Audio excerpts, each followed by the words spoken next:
Dans la Bible, il est écrit « Tu ne mangeras pas de porc ». Alors pourquoi tant de chrétiens consomment-ils du porc aujourd'hui?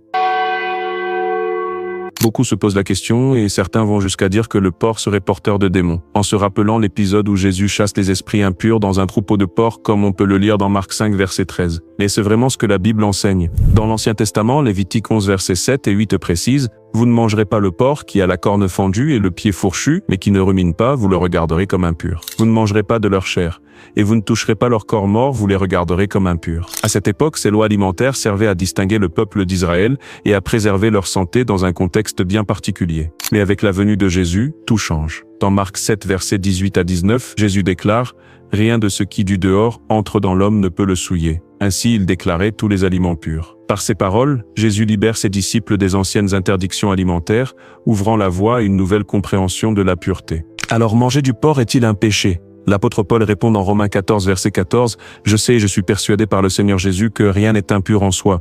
Mais si quelqu'un estime qu'une chose est impure, alors elle l'est pour lui. Ce n'est donc pas la viande qui souille, mais l'attitude du cœur et la conscience de chacun. Manger du porc n'est pas un péché, à condition de le faire avec sagesse. Veillez simplement à bien cuire la viande, car la prudence reste de mise pour préserver sa santé. En résumé, ce n'est pas ce qui entre dans la bouche qui souille l'homme, mais ce qui sort du cœur. Agissons toujours avec amour, respect et discernement.